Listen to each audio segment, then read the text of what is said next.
खऱ्या स्वरूपाची जर जाणीव हवी असेल, खरं सुख जर हवं असेल, तर ते सुख देणारा आधी जाणला पाहिजे. आम्ही न जाणता न समजता त्याच्या दर्शनाला जातो. आम्हाला वाटतं की आम्ही दर्शन घेतले की आमच्या पदरात काहीतरी टाकील. तो काय टाकत नाही पदरात, लक्षात ठेवा. हां, तुमच्या श्रद्धेच्या भक्तीच्या पोटी अनपेक्षितरित्या तुमच्या इच्छा पूर्ण होतील, वादच नाही. पण ती इच्छा जी आहे ती तात्पुरती आहे. इच्छा प्रत्येक वेळेला जन्म घेते, पण मुक्ती, मोक्ष, तृप्ती ही अखंड होऊन राहते.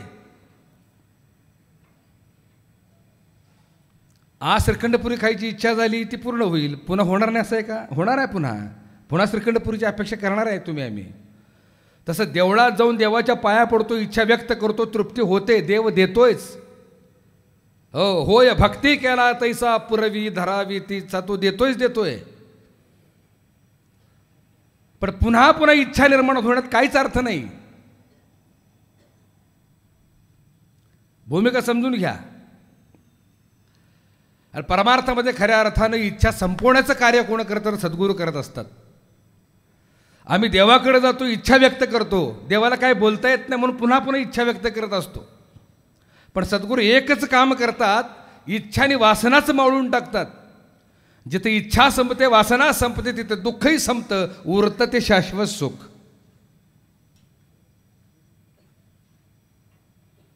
भूमिका समजून घ्या.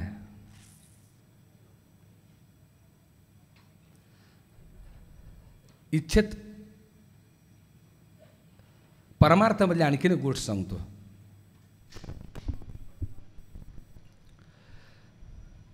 परमार्थ करत असताना, देवप्राप्तीची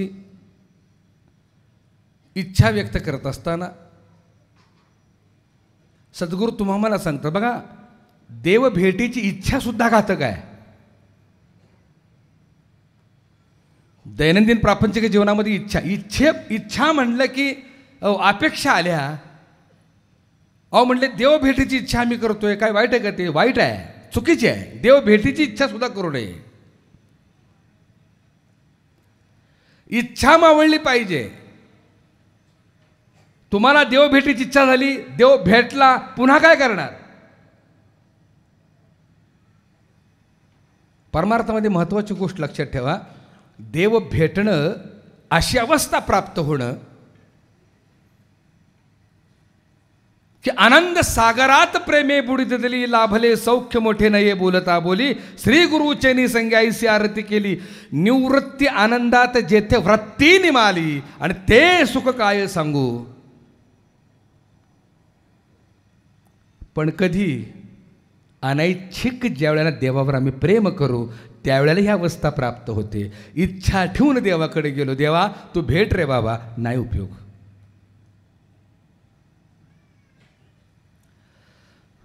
थोडंसं जड जाईल बरं. वसंतगडच्या अधिष्ठानामध्ये थोडंसं उलट्याच दिशेनं पाणी वाहतं. काय मंडळी म्हणत असेल, देव भेटीची इच्छा करा, देव भेटावा नाही. भेटून उपयोग नाही, देव होता आलं पाहिजे. देव भेटीची इच्छा सुद्धा उपयोगाची नाही. आणि हे बघा, ज्या वेळेला ती अवस्था साधकाला प्राप्त होते सद्गुरूच्या कृपेनं, कोणती? शब्द आली निशब्दता, तटस्थ होऊन ठेले निजरूप पाहता, ते सुख काय सांगू. ही अनुभूती एकदाच साधकाला येते. ज्यावेळेला ती अवस्था साधकाला प्राप्त होते, तो आनंद साधकाला मिळतो. आणि तो आनंद ज्यावेळेला ओसरतो, त्यावेळेला साधकाची इच्छा शिल्लक राहते, मला ती अवस्था पुन्हा प्राप्त व्हावी. ही इच्छा धरून ज्यावेळेला साधक पुन्हा पुढं वाटचाल करतो ना, त्यावेळेला त्याला बाप जन्मात ती अवस्था प्राप्त होत नाही. इच्छाच न करता त्या अवस्थेत राहतो, पडतो. कधी तो प्रसंग येईल, कधी ती अवस्था प्राप्त होईल, कधी तो आनंद मिळेल सांगता येणार नाही. पण इच्छा ठेवून जर वाटचाल करायला गेली मिळणार नाही.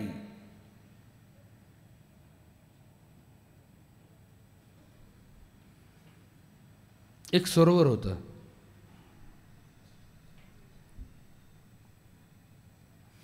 सुंदर सरोवर होतं. त्या सरोवराचं वैशिष्ट्य काय होतं माहिती आहे का? त्यात उडी टाकली की उत्तम सुंदर देखणं नरदेह मिळायचा. ऐश्वर्य संपन्न गुणवान शक्तिशाली मनुष्यदेह मिळायचा. त्या सरोवराचं वैशिष्ट्यच होतं. त्या सरोवराच्या काठाला एक झाड होतं आणि त्या झाडावर एक माकड आणि एक माकडीन दोघंजण वास करत होते. त्या सरोवराबद्दल त्यांना काहीच माहीत नव्हतं. त्या माकडाला माकडीला काहीच माहीत नव्हतं. दृष्टांत मनाचा कान करून ऐका. सरोवरामध्ये हा गुणधर्म आहे कोणता की तेजपुंज ऐश्वर्यवान शरीर मिळायचं. पण आणखीन एक अट अशी होती, ती एकदाच या माकडाला आणि माकडिणीला काहीच माहीत नव्हते त्या सरोवराबद्दल. खेळता खेळता दोघांनी त्या सरोवरात उडी टाकली.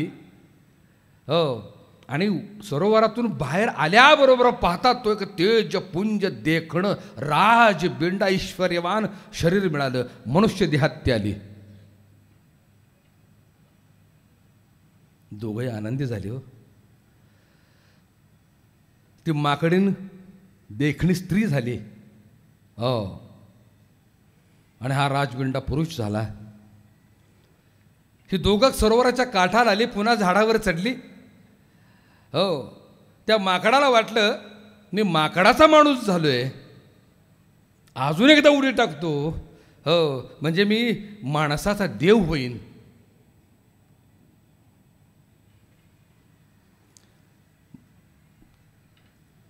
ती माकडीन म्हणजे ती स्त्री रूपात असली म्हटली नको उडी टाकूस, काय तर घोटाळा होईल. मिळाले हे चांगले मिळाले. येण्यासारखं काय? हा येडेस का काय? आपण आता नाही का बघितला अनुभव? हां, एकदा उडी टाकली मनुष्य देह मिळाला, दुसऱ्यांदा उडी टाकू देव होऊ आपण. ती म्हटली नको काय असं करूस, ही मिळाले चिकार झालं. त्या बिचाऱ्याची आशा काय संपली नाही. तो म्हटलं राहू दे, तू नको टाकूस, मी टाकतो. उडी टाकली. हो, आणि बाहेरून बघतो तर पुन्हा माकड होतं. तसं झालं. ती म्हणत होती बाबा तुला सांगत होते नको उडी टाकूचं, झालायस माकड, आता काय करू? ती त्याला सोडून गेली. आणि ते जे माकड होतं ना ते एका मदाराच्या हाताला गावलं. मदाराने त्याची गळ्यात बांधली दोरी, लागलं खेळवायला रस्त्यानं. एके दिवशी राजाच्या लग्नाचं आवाहन आलं. राजाच्या लग्नाचं आव्हान आलं. कुणाला? त्या मदाराला. काय चल रे बाबा, माझं लग्न आहे, तुझा खेळ दाखव. त्याच माकडाला घेऊन जो मदारी आला ते नाचवायला लागला. तर त्या लग्नामध्ये ह्या माकडाबरोबर जी माकडी होती ती राणी झाली होती त्याच्या राजाच्या शेजारी. आणि तो बिचारा माकड मदाऱ्याच्या दुरीनं उड्या मारत होता. इतका त्रास झाला बिचाऱ्याला. उडी मारली नसती बरं झालं असतं, नाही का? ही बिचारी राणी झाली आणि मी माकड ते माकडच राहिलो. परमार्थामध्ये तसंच आहे. परमार्थाचा आनंद मिळतो, वादच नाही. पण इच्छा ठेवून ज्यावेळेला पुन्हा पुन्हा त्या अवस्थेची अपेक्षा कराल तर निश्चितपणानं पूर्ववत दुःख प्राप्त होईल. म्हणून देव भेटीची इच्छा नको, त्या अवस्थेची इच्छा नको, सहजता पाहिजे. आम्ही ज्यावेळेला इच्छा धरून सगळ्या गोष्टी, प्रपंच तर करतोच हो, सोडा. प्रपंच आमच्या मागणीशिवाय प्रपंचच पूर्ण होत नाही. जेव्हा बघितलं तेव्हा कटोर आमच्या हातात आहेच, आहे का नाही? पण परमार्थ बी जर आम्ही आशा ठेवून आकांक्षा ठेवून वासना ठेवून जर करायला लागलो तर काय अर्थ आहे त्याला? भूमिका समजून घ्या. आणि म्हणून सद्गुरू काय करतात? इच्छा, अपेक्षा, वासना सगळं मावळून टाकतात, सगळं संपवून टाकतात आणि तुम्हा मला मुक्त करतात. मुक्त करणं म्हणजे काय हो? कर्मातनं कोण मुक्त होईल का? कर्मातनं कोणीच मुक्त होणार नाही. मुक्त करणं म्हणजे काय? साक्षित्व जन्माला घालणं, ज्ञानदृष्टी देणं, दिव्य दृष्टी देणं. गुरुहा घाली ज्ञानांजन, गुरुहा दाखवी निज धन. निज म्हणजे स्वतःचं धन. हे जे लपले ना ते धन, हो, दाखवी निज धन. आणि गुरुहा सौभाग्य देऊन स्वात्मबोधनांदवी. मृत्यू कोणाला आहे? शरीराला आहे का आत्म्याला आहे? मोठ्यानं बोला. शरीराला आहे. मग सौभाग्य कोणाचं मिळतं? कोणतं सौभाग्य मिळतं? अरे तू आत्मा स्वरूप आहेस ना, तुला जन्म ना तुला मृत्यू. हे सौभाग्य आहे त्या आत्म्याचं. जोपर्यंत पती जिवंत आहे तोपर्यंत कपाळाला कुंकू असतं. पती गेला की कुंकू नष्ट होतं. पण इथं पती जाण्याचा प्रश्नच येत नाही, मरण्याचा प्रश्नच येत नाही. चिरंतनता, अखंडता, संजीवनता ज्यावेळेला डोळ्यानं तुम्हा आम्हाला सद्गुरू दाखवतात, तू अभेद्य आहेस, तू अद्वैत आहेस, ना तुला मृत्यू ना तुला जन्म, तू परमात्मा स्वरूप आहेस. ऐक शिष्य येथेच वर्म, स्वयं तूच आहेस ब्रह्म, याविषयी संदेह भ्रम ठेवू नकोस. अरे तूच परब्रह्मरूप आहेस. म्हणजे मायेच्या जंजाळातून मुक्त करून तुम्हा आम्हाला जे स्वरूपाचं दर्शन घडवून देतात, किंबहुना ज्या क्षणी अनुग्रह झाला त्याच क्षणी मुक्त झाला. गुरु हा सौभाग्य देऊन स्वात्मबोध नांदवे. एक गोष्ट लक्षात ठेवा,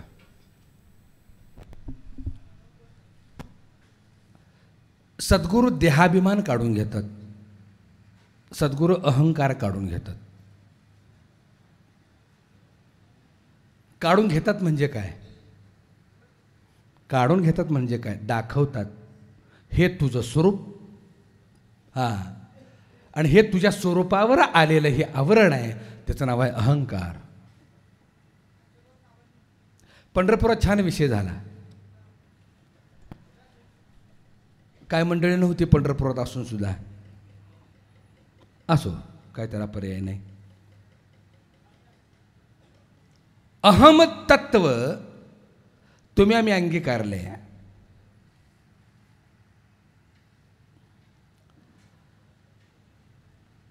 अहंकार म्हणजे काय? स्वरूपाबद्दलचं अज्ञान, की जे ज्ञान घडवून देतात ते सद्गुरू. स्वरूपाबद्दलचं अज्ञान म्हणजे अहंकार. स्वरूपाकडे जाण्यासाठी रस्त्यावर पडलेला अंधार म्हणजे अहंकार. आणि सद्गुरू नेमकं काय करतात? त्या वाटेवर पडलेला अंधार दूर होण्यासाठी जे ज्ञानदृष्टी देतात, जो प्रकाश देतात आणि आमचा अंधार दूर करतात. लक्षात आलं का माझं बोलणं? अनिर्वाच्य नामाच्या माध्यमानं प्रकाश देऊन तुमच्या आमच्या वाटेवर आलेला स्वरूपाबद्दलचा जो अंधार आहे तो दूर करण्याचं काम सद्गुरू करत असतात. किंबहुना त्या प्रकाशामध्ये जीवाशिवाची ऐक्यता घडवतात. म्हणून जीवानं नेहमी लक्षात ठेवावं, मनुष्य जन्माला आल्यानंतर सद्गुरूच्या अंकित होणं अत्यंत गरजेचं आहे. सद्गुरूला शरण जाणं अत्यंत गरजेचं आहे. दृष्टी दिलेली आहे, मनुष्य जन्माला दृष्टी दिलेली आहे. जाणण्याचं, ओळखण्याचं, समजण्याचं ज्ञान मनुष्य देहाला दिलेलं आहे. हो, पण जो प्रकाश हवा आहे तो प्रकाश कोण प्राप्त करायला तयार नाही. आता प्रकाश प्राप्त करता आला पाहिजे.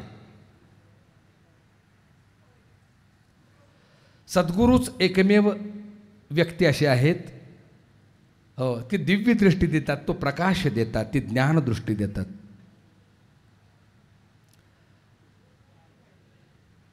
वैशिष्ट्य असं आहे, मी नेहमी दृष्टांत देतो बघा. सद्गुरूच्या अंकित का व्हावं? ज्ञानियांच्या बरोबर वाटचाल करत असताना, सद्गुरूंच्या बरोबर वाटचाल करत असताना ठीक आहे,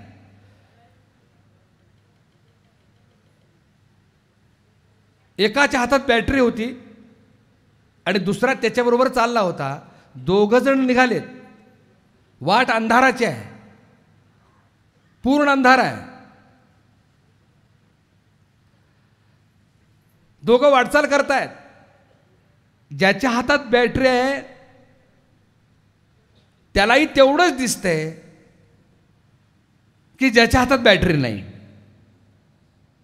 बॅटरी नसणाराने तितकंच दिसतंय आणि ज्याच्या हातात बॅटरी त्यालाही तितकंच दिसतंय. दोघंही एका बॅटरीच्या उजेडाने चाललेत. जोपर्यंत त्या बॅटरी धारकाचा सहवास आहे, बॅटरीवाल्याचा सहवास आहे, तोपर्यंत बॅटरी नसलेला काही काळजी नाही. पण ज्यावेळेला बॅटरीवाल्याचा मार्ग बदलतो त्यावेळेला मात्र बॅटरी ज्याच्या हातात नाही त्याला मात्र अडचण निर्माण होते, पुढचा मार्ग त्याचा अंधारात जातो. तसं सद्गुरूचं सानिध्य आहे, विचारवंताचं सानिध्य आहे, आत्मज्ञानाचं सानिध्य आहे, राजयोग्याचं सानिध्य आहे. पण अंकित जर झाला नसेल तर राजयोगी जो बॅटरी वापरतो, जो प्रकाश वापरतोय, त्या प्रकाशाचा उपयोग पुढे होणार नाही. म्हणून काय करावं?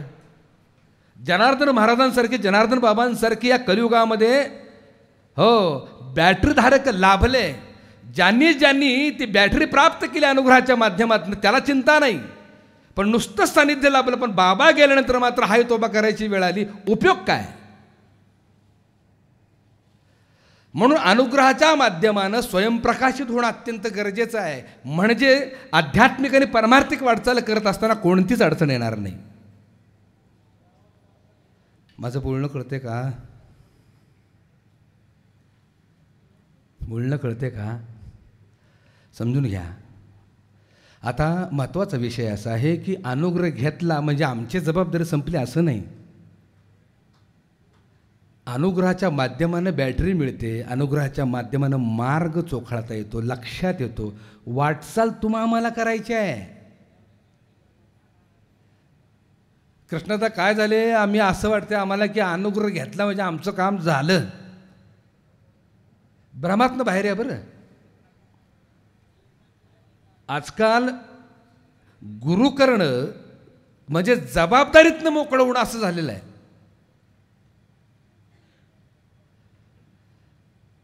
परमात्म्याचा मार्ग शोधण्यासाठी आम्ही इथपर्यंत आलो. मी मगाशी सांगितलं, समजणं, ओळखणं आणि जाणणं हे ज्ञान मनुष्य देहाला प्राप्त झालेलं आहे. मार्ग चोखाळण्यासाठी आलोय. मार्ग ज्या वेळेला कळतो, मार्ग जया कळे, भाव भक्ती बळे, जगाची मिळे न दिसती. मार्ग कळाला पण वाटचाल कोण करणार? वाटचाल केल्याशिवाय बघा स्वतःलाच वाटचाल करावी लागेल. तुम्ही म्हणाल आता घेतला अनुग्रह, तुम्हीच मला घेऊन जावा, होईल का? तसं नाही होणार. भूमिका समजून घ्या. सद्गुरू हो डोळ्यावरची झापड काढतात, डोळ्यावर पडलेलं फूल काढतात. गृहा घाली ज्ञान अंजन, लक्षात आलं का? आणि मग गृहा दाखवी निजधन. ते निजधन कोणतं आहे? निजधन कोणतं आहे? स्वस्वरूप. पण एकदा शेवटी सद्गुरू या तत्वाला देखील शारीरिक मर्यादा आहेत, देहादी मर्यादा आहेत. देह धारण करतात, अवतार तुम्हा धराया कारण. पण शेवटी भगवान श्रीकृष्णाला सुद्धा अवतार कार्य थांबवावं लागलं, प्रभू रामचंद्राला सुद्धा अवतार कार्य थांबावं लागलं, नाही का? ज्ञानोब बराय, तुकोब बराय, नाथ राय, लाव से, स्वामी विवेकानंद, रामकृष्ण परमहंस, ओशो या सगळ्या मंडळींनी देहाचा आधार घेतला. तसंच बाबांनीही देहाचा आधार घेतला. पण शेवटी देहाला मर्यादा आहेत, कायदा आहेत. त्या कायद्यात देवादिकांना सुद्धा राहावं लागतं. तुम्ही आम्ही कुठल्या झाडाचं पान? संत महात्म्यांना बाबासारख्यांना सुद्धा ते कायद्यात राहावं लागलं. जन्माला आल्यानंतर उपजेते नासे ते पुनरपी हे घटिका यंत्र जैसे या चक्रामध्ये प्रत्येक जीवाला प्रत्येक देहधारकाला जावं लागतं. म्हणून मर्यादा आहेत. त्यांचा कार्यभाग संपला, त्यांनी देह ठेवल्यानंतर पुढचा कार्यभाग कोण करणार? त्यांच्यावर टाकून चालेल? नाही. आणि म्हणून मी नेहमी सांगत असतो बघा, अनुग्रह घेऊन गेलाय, गुरु मिळालाय का जिथं हे बी माहीत नाही.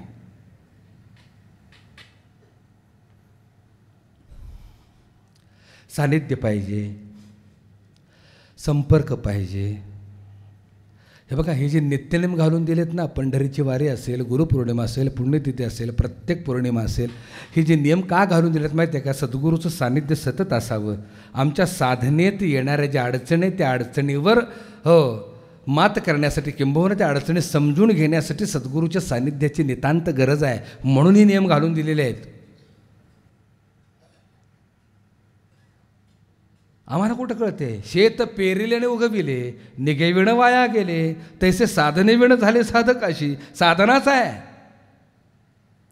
आम्ही ज्यावेळेला वर्षभर साधना करतो, साधना करत असताना आम्हाला अडचणी येतात, त्या अडचणी दूर करण्यासाठी, प्रश्न विचारण्यासाठी, किंबहुना सद्गुरूचं सानिध्य लाभावं आणि प्रवचनाच्या माध्यमातून, कीर्तनाच्या माध्यमातून, चर्चेच्या माध्यमातून आमचे प्रश्न सुटावेत, म्हणून हे संत समागम करून ठेवलेले आहेत बाबांनी.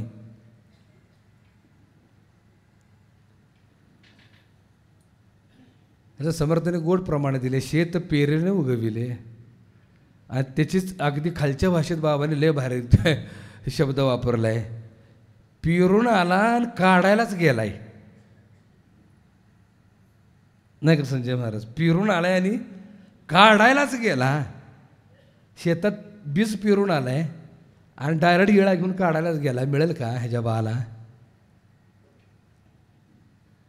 तर भूमिका लक्षात ठेवा. बॅटरी जर अखंड तुम्हाला पाहिजे असेल तर सद्गुरूंचं सानिध्य अत्यंत महत्त्वाचं आहे. पण सानिध्याबरोबर अनुग्रह देखील तितकाच महत्त्वाचा आहे. का? अनुग्रह देणं म्हणजे प्रकाश ट्रान्सफर करणं, बॅटरी ट्रान्सफर करणं आहे, पॉवर घेणं आहे.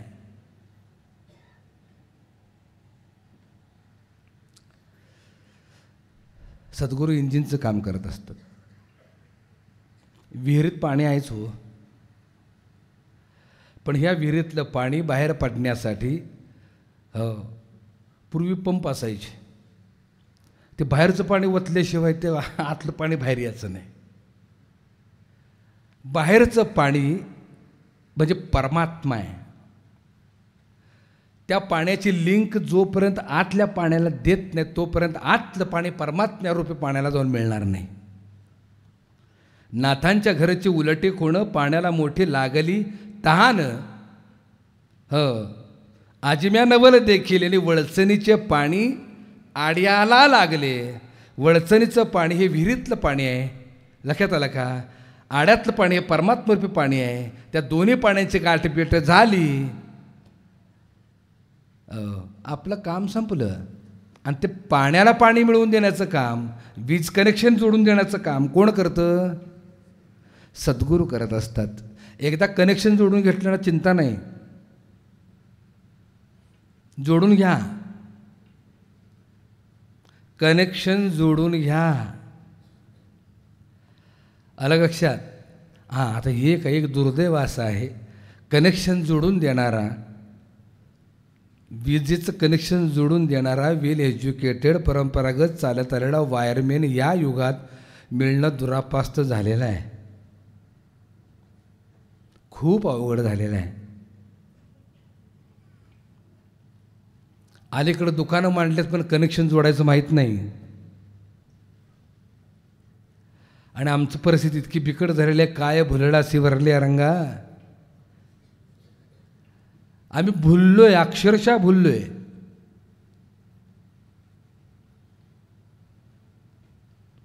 आम्ही काल लेकरं बसलो होतो, काल चर्चा करत खोलीमध्ये. काय परिस्थिती आहे आज? आत्मतत्वावर कोण बोलतो? पोटतिडकीनं आत्मतत्वाबद्दल कोण सांगतो? स्वरूपाबद्दल कोण सांगतो?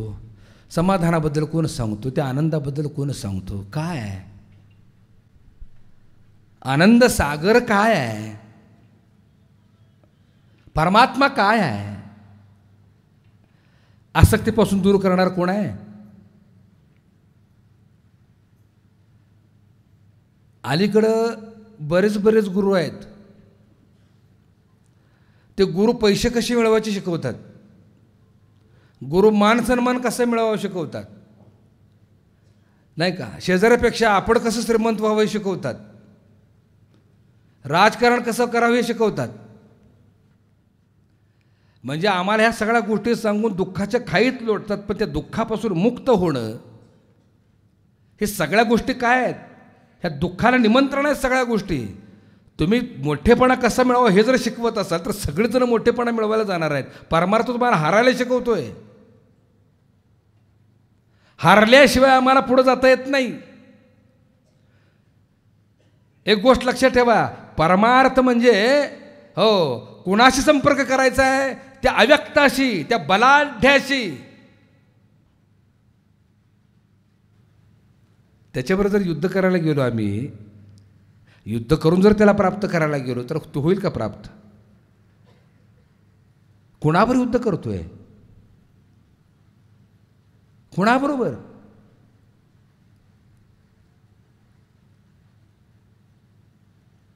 चहामध्ये चमचा घालून आम्ही साखर विरघळतो.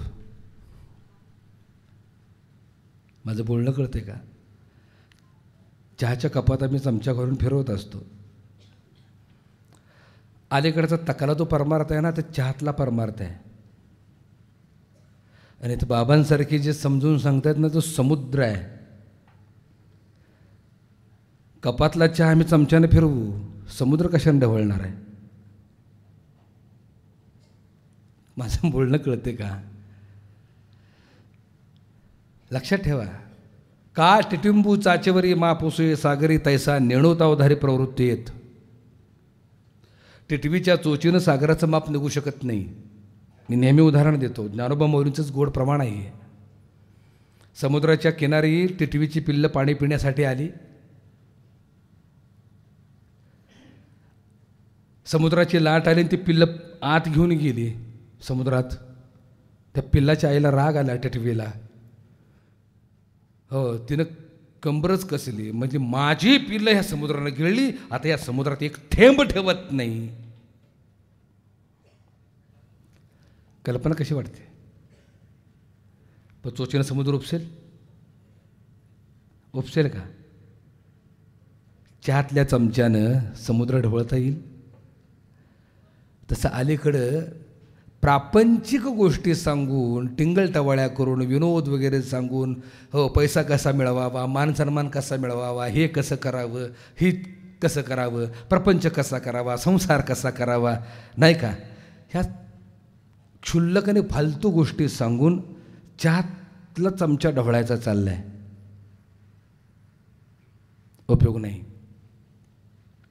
चहातल्या चमच्यानं तुम्ही समुद्र ढवळायला जमणार नाही. टिटवीच्या चोचीनं सागराचं माप काढता येणार नाही. तुम्हाला जर सागर मिळवायचा असेल, सागर समजून घ्यायचा असेल, तर थेंब होऊन सागरात मिसळलं पाहिजे. माझं बोलणं कळते का? थेंब होऊन सागरात मिसळलं पाहिजे. आनंद सागरात प्रेम एवढी दिदली. सागराला बुडवून सागराला आवाज न देऊन चालणार नाही का? सागर आहे तो, आम्ही का आवाज न देतोय? थेंब होऊन पाण्यात उडी मारणं म्हणजे हारणं. आणि एक गोष्ट सांगू, ज्यावेळेला मी परमार्थामध्ये हारतो ना, खऱ्या अर्थानं मूळचेच हारलेलो असतो आणि मग परमार्थाच्या वाटेला लागतो, त्याला खरी हारण्याची भीती उरत नाही. हारण्याची भीती कोंडी बघा कोणाला वाटते माहिती आहे का? लढणाराला. माझं बोलणं कळते का? हारण्याची भीती कोणाला आहे? लढणाराला. लढतोय खरं पण हारलो बिरलो तर काय बाबा? हा हारला हे डिक्लेअर कधी होतं? लढल्यानंतर. ह्यो मूळचाच हारला, लढलाच नाही, डिक्लेअर कोण करेल का ह्यो हारलाय म्हणून? तसं परमार्थामध्ये हारून परमार्थ करावा. आणि ही विधी हरिपाठात शिकवली. हरिपाठाचा दुसरा अर्थच असा आहे, हरिपाठ म्हणजे हारण्याचा अभ्यास. आम्हाला तेच कळलं नाही. आम्ही संप्रदायात मोठ्या मोठ्यानं हरिपाठ करतो, टाळाचं भुसकाट पाडतो, शाई उडवतो, पकवाज फोडतो, धुरळा उडवतो, नाही का?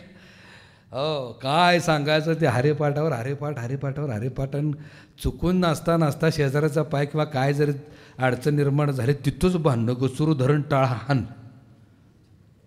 का तुला कळत नाही हरिपाठ करू, तुला का तुझा पाय माझ्यावर पडला लेखान? हे उपयोग काय?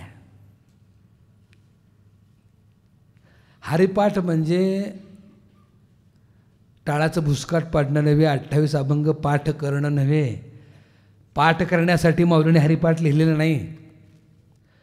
स्वतः वागले, स्वतः हरी झाले, स्वतः शून्य झाले, स्वतः मावळले, साधू बोध झाला, नुरोनिया ठेला. अर्थ कळला का? ज्ञानोपराय निवृत्तीनाथ नावाच्या सद्गुरूच्या अंकित झाले, त्यांच्या पुढं हारले, बोध प्राप्त केला आणि शिल्लकच राहिले नाहीत. नुरोनिया, नुरोनिया म्हणजे न उरोनिया ठेले, ठाईच मुराला अनुभव. आणि मग काय झालं? कापुराच्या वाती उजळल्या, ज्योतीन ठाईचं समाप्ती झाली जैशी. कापुरामध्ये जोपर्यंत विकार आहेत तोपर्यंत कापूर पेटणार.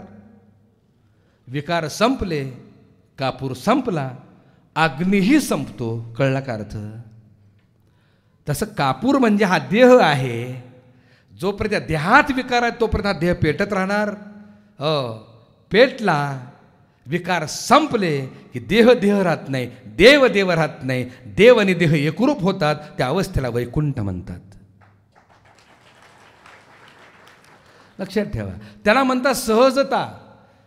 सहजता जगात पिशाच्यांतरी शाणा, सदा ब्रह्मी जाणा निमग्न तो सदा जैसा मकरद अंतर बाह्य भेद वेगळाले. फुलाच्या आती सुगंध तोच आहे, फुलाच्या बाहेरी सुगंध तोच आहे. तसा वायू असे सकळा ठाई परी नाकळे कवणा असे असून या देही परी अलिप्त असे. सूर्य असे गगनी परी उजेड सर्व भुवनी शून्य ठाव मज वाचून नाही पारथा. पण ही भूमिका आणि ही अवस्था आणि हा अनुभव कधी येतो?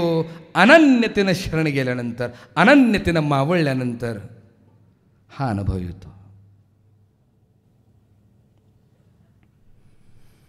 थोडक्यात सांगू, परमार्थ म्हणजे काहीही न करणं. अहो म्हटलं एवढं सगळं उपयोग नाही. काहीही न करण्याला परमार्थ म्हणतात. परमात्म्याला जाणायचं आहे, मनाचं कान करू नका. परमात्म्याला जाणायचं आहे, परमात्म्याला ओळखायचं आहे, परमात्म्याला लक्षात आणायचं आहे. त्याच्याबद्दल आतापर्यंत जे जे ऐकले ते विसरा. काय नामदेवा कोडा आहे की नाही? भगवंताबद्दल आतापर्यंत तुम्ही जे जे ऐकले ते सोडा, तरच तो प्राप्त होईल. कारण काय होतंय, जे जे ऐकले ते तर्काकडे घेऊन जात आणि बुद्धीच्या माध्यमाने आम्ही तर्क लावतो आणि तर्काचा शेवट हा दुःखदायक क्लेशदायी आहे. हरणं म्हणजे काय हो? जे साठवलं ते फेकून देणं. हो, जे मूळचं ज्ञान आहे ते टाकून देणं, निर्विकारी होणं, चित्त शुद्ध होणं, हो बुद्धी क्लीन होणं, त्याच वेळेला तो गवसतो, त्याच वेळेला तो प्राप्त होतो.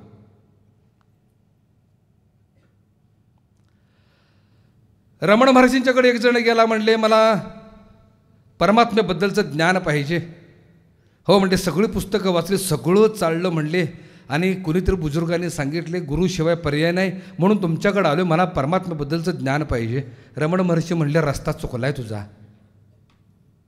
तुझा रस्ता चुकलाय. म्हणले का? हो, मी ज्ञान देत नाही, असलेलं ज्ञान काढून घेतो. आहे का तुझी तयारी? मी ज्ञान देत नाही, असलेलं ज्ञान काढून घेतो. हे बघा, तुम्हाला गोट सांगू, रिकाम्या डोक्याने ज्यावेळेला मी सद्गुरूकडे जातो ना, त्यावेळेला खऱ्या अर्थानं परमात्मा आम्हाला भेटतो.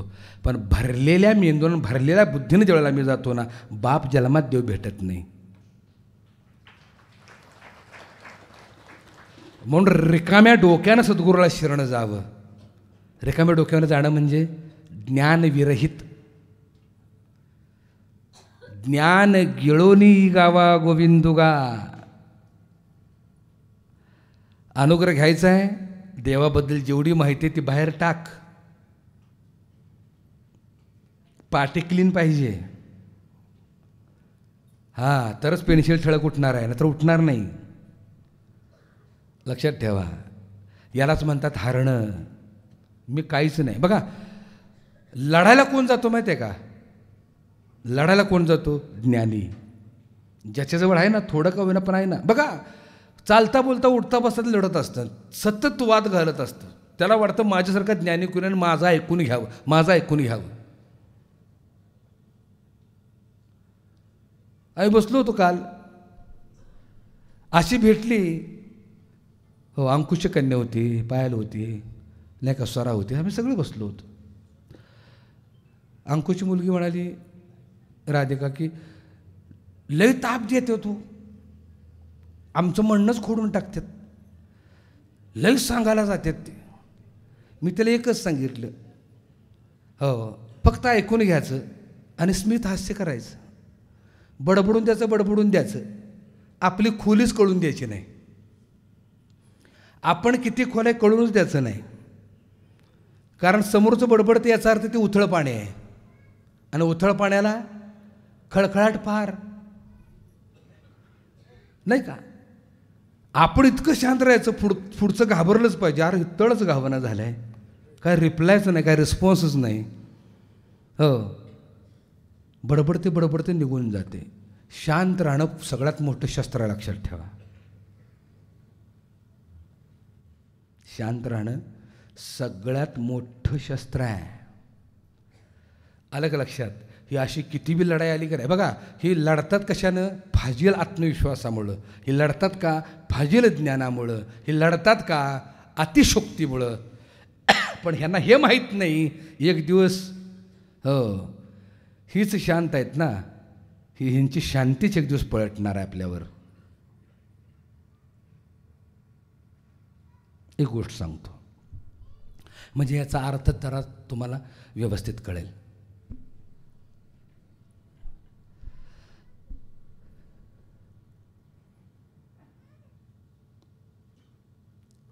एक जण तलवारबाजीत निपुण होता. त्याला इतका गर्व होता, इतका अभिमान होता त्या तलवारबाजीमध्ये, कोणीही जरी आला तर गारद करणार मी, हो, असं त्याला वाटायचं. कारण त्याने विद्या घेतली होती, तलवारबाजीची विद्या घेतली होती खरं, हो, पण त्या विद्येचा त्याला अकारण गर्व होता. तो खूप श्रीमंत होता, बंगला होता, त्याच्या घरी एक नोकर होता.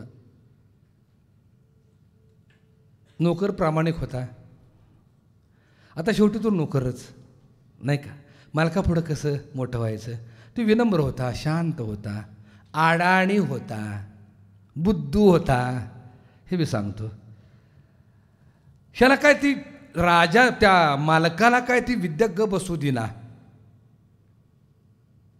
एकदा नोकराला बोल, नोकर इकडे रे. ते आपलं वाकून विनम्र होऊन आलं. म्हणले काय म्हणताय मालक? काय नाही म्हणले, आज माझ्याबरोबर तू युद्ध करायचं. का गरिबाची चेष्टा करताय?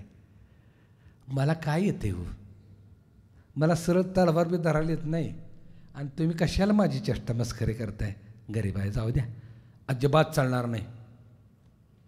तू माझ्याबरोबर आज युद्ध करायचं. अहो म्हटलं, कशाला तुम्ही अट्टास करता? मला लढायला येत नाही, काय नाही. बाकी काय सांगू नकोस. त्या मालकानं दुसरी तलवार त्याच्या अंगावर फेकली. हे घे तलवार, आणि ह्याच्याकडे एक तलवार होती. चार युद्ध कर.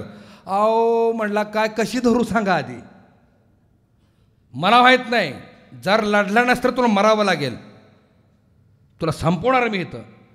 तो घाबरलो बिचारा. म्हटलं काय आता कशी धरू. कशी बशी त्यानं मुठीला धरली आणि राजानं प्रहार करायला सुरुवात केली. हे फक्त अडवायचं. काय करायचं हे बिचार, नुसतं अडवायचं नाही का. तास झालं नुसतं अडवत होता. मालक आहे हो, कसं युद्ध करायचं, मारायचं कसं, प्रतिप्रहार कसा करायचा, बरं ह्यातलं काय कळत बी नाही आपल्याला.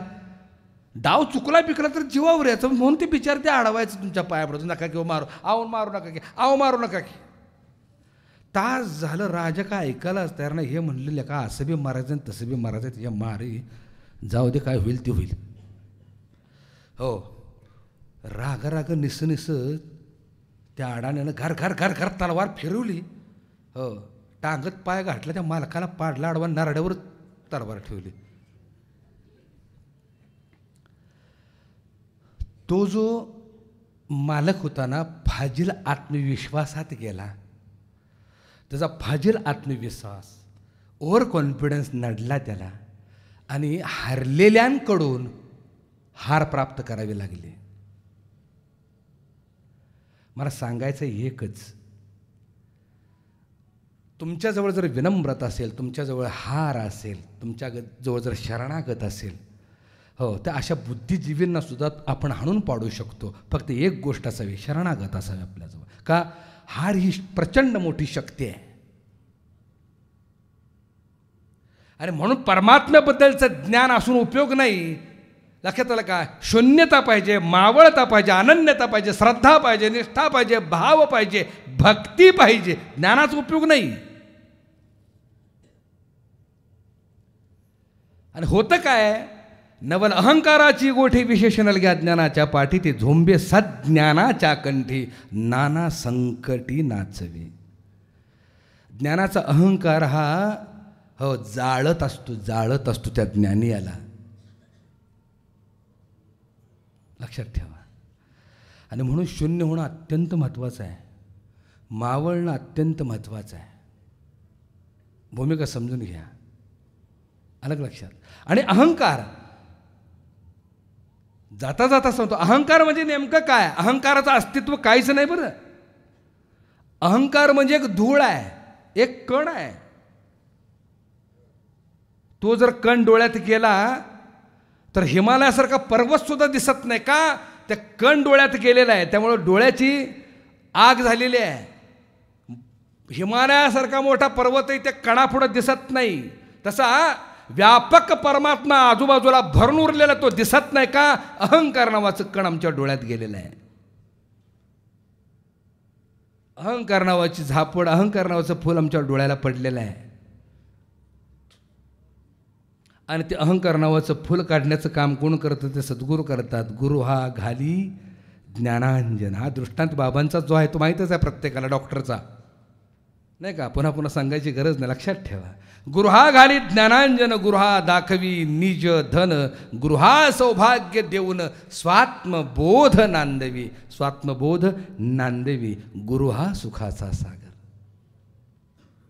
आजचा जो दिवस आहे तो सद्गुरूच्या कौतुकाचा, सद्गुरूच्या उत्सवाचा, सद्गुरूचं गुणगान गाण्याचा आजचा दिवस आहे नाही का. म्हणून आला दिवसच्या आनंदाचा, करू उत्सव श्री गुरुचा, भक्तजन हो भक्तजन. पुंडलिक वरदा हरी विठ्ठल, श्री ज्ञानदेव पंढरीनाथ भगवान की जय. माऊली ज्ञानेश्वर सद्गुरू जनार्दन महाराज की जय. विठ्ठल विठ्ठल विठ्ठल विठ्ठल विठ्ठल.